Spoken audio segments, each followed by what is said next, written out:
Audio Jungle.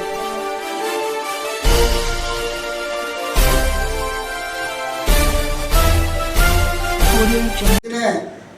ఇళ్లలో కూర్చుంటే కార్మిక హక్కులు సాధించబడతాయి. నిన్న క్యాలెండర్ ఓపెన్ చేస్తూ ఉంటే అక్కడికి ఎంతమంది ఒక నలుగురు ముగ్గురు వచ్చారు. 75 రూపాయల జీతం నేను చేసింది నెలకి 75 రూపాయల జీతంతో చేసి హైకోర్టుకి వెళ్ళి మంగళగిరి సంఘంలో పెట్టి సంఘాన్ని నడిపించి గుంటూరు జిల్లాలో ఎన్ని మున్సిపాలిటీలు అవుతుంది ఆ గుంటూరు టౌన్తో కలిపి అన్ని చోట్ల కూడా మన సంఘంలో ఇంకా కార్మికులు అభిమానం కలిగి ఉంది. ఇలా పొన్నూరు వెళ్ళాల్సిన నేను పొన్నూరులో కూడా అక్కడ కార్మికులందరినీ సంఘం ఏర్పాటు చేసిన తర్వాత నేను పోవటం మానేశాను. అయ్యా మీరు సంఘం మీరు రావాల్సిందని చెప్తే మొత్తాన్ని మానించా, లేదా ఉదయాన్ని అక్కడికి వెళ్ళిపోవాల్సింది. కాంప్లెక్స్ మన జీతాల కోసం పోల్చుకోబడాలి. అచ్చం మున్సిపాలిటీ కార్మికులు పోరాటం చేస్తుంటే మున్సిపల్ కార్మికులకి చేయగలుగుతారు.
వచ్చాయి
వచ్చాయి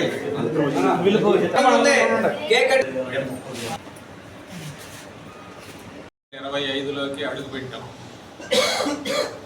మహాకవి శ్రీశ్రీ ఒక మాట అంటాడు, ఏమంటే తారీఖులు దస్తావేజులు ఇవి కాదని చరిత్రకి అర్థం. ఆ కాలంలో సామాన్యులు పడినటువంటి కష్టాలు, నష్టాలు, సుఖాలు ఇవి ఆలోచించాలని చెప్తాడు ఆయన. అందుకని మనం ఆలోచించాల్సింది ఏంటంటే కార్మిక వర్గంగా మనం గతంలో చాలా కష్టపడ్డాం, పోరాటాలు చేసాం, కొన్ని విజయాలు సాధించాం. గత సంవత్సరం అయిపోయింది. మళ్ళీ రాబోయేటువంటి సంవత్సరంలో ప్రభుత్వాలు అనుసరిస్తున్నటువంటి విధానాల మీద మరిన్ని పోరాటాలకి సంసిద్ధం కావాల్సినటువంటి పరిస్థితి ఉంది.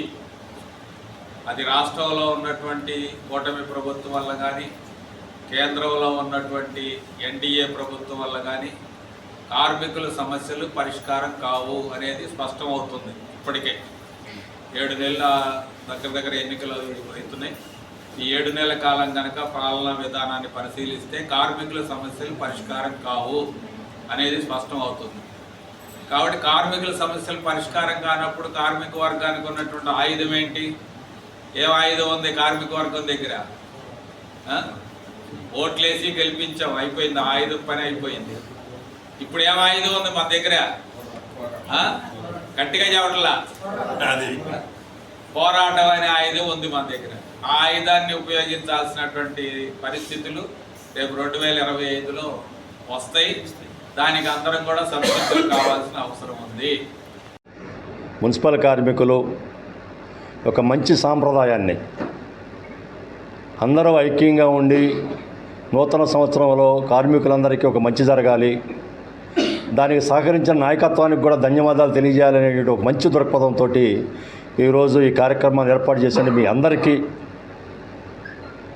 నూతన సంవత్సర శుభాకాంక్షలు తెలియజేస్తూ ఈరోజు ఈ కార్యక్రమానికి అధ్యక్షత వచ్చినటువంటి బాలాజీ గారికి, వేదిక మీద ఉన్నటువంటి నా మిత్రులు సహచరులు రాఘవుల గారు, రామచంద్ర గారు, బాలకృష్ణ గారు, శ్రీరాములు గారు, మీ అందరికీ ప్రత్యేకమైన ధన్యవాదాలు, సంక్రాంతి శుభాకాంక్షలు కూడా తెలియజేస్తా ఉన్నాను. ఈరోజు 2025 రాబోతూ ఉంది. ఎప్పుడు మనం ఏ రకంగా ఆశిస్తామంటే సంవత్సరాలు పెరిగే కొద్దికి 24లో చాలా గందరగోళ పరిస్థితులు ఉన్నాయి. కానీ అది ఎవరికన్నా మొక్కని, దేవుడికి మొక్కని, ప్రజలకు మొక్కని, యూనియన్కి మొక్కని.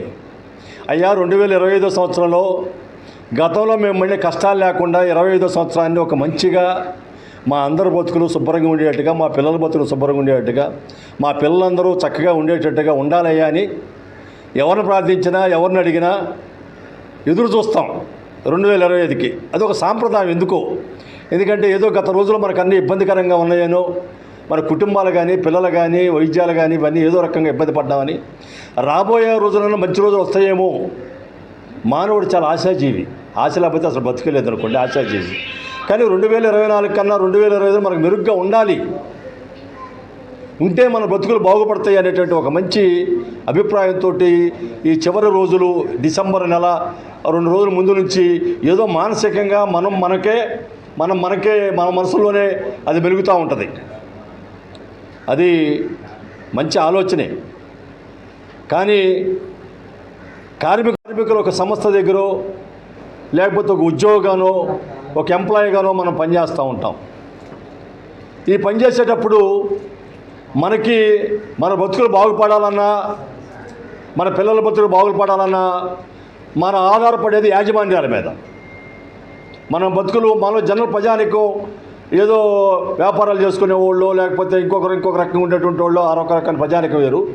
కానీ ఒక సంస్థల మీద, ఒక యాజమాన్యాల మీద ఆధారపడి జీవించే వ్యక్తులు వేరు. మనం యాజమాన్యాల మీద ఆధారపడి జీవించే బ్రతుకులు మన అందరి కార్మిక వర్గం అంటే ఈరోజు. కానీ కార్మిక వర్గం యొక్క బ్రతుకులు 25 సంవత్సరాలు బాగుపడాలన్నా, 26 సంవత్సరాలు బాగుపడాలన్నా దానికి బాగు చేయడానికి కావాల్సిన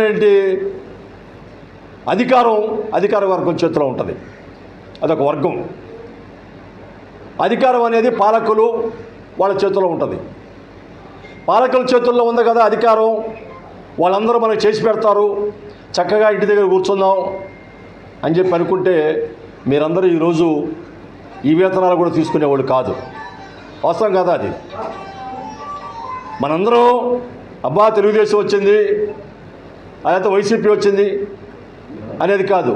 నేను ఇంకో మాట మీకు చెప్తున్నాను, ఇది సిపిఎంకి సంబంధించినటువంటి సంస్థ కాదు. ఇది సిఐటి అనేది దేశవ్యాప్తంగా 1970లో ఏర్పడి ఒక ప్రత్యేకమైన స్వతంత్రం కలిగినటువంటి కార్మిక వర్గానికి న్యాయం చేయడానికి ఢిల్లీలోనూ, అనేక రాష్ట్రాల్లోనూ, జిల్లాల్లోనూ, పట్టణాల్లోనూ, కమిటీల్లోనూ ఒక ప్రత్యేకమైనటువంటి కమిటీ ఢిల్లీలో ఏర్పడి పనిచేసేటువంటి సంస్థ సిఐటియు. కానీ అదేమో సంస్థలేమో ఈరోజు వాళ్ళు ఏం కోరుకుంటారు యాజమాన్యం ఎప్పుడు లాభం కోరుకుంటారు. కార్మిక వర్గం ఏం కోరుకుంటుంది? మన సమస్యలు, మన బతుకులు బాగుపడాలంటే మనకేం మిద్దెలొద్దు, మేళ్ళొద్దు, ఏ కారులో జరగాల్సిన అవసరం లేదు. అప్పు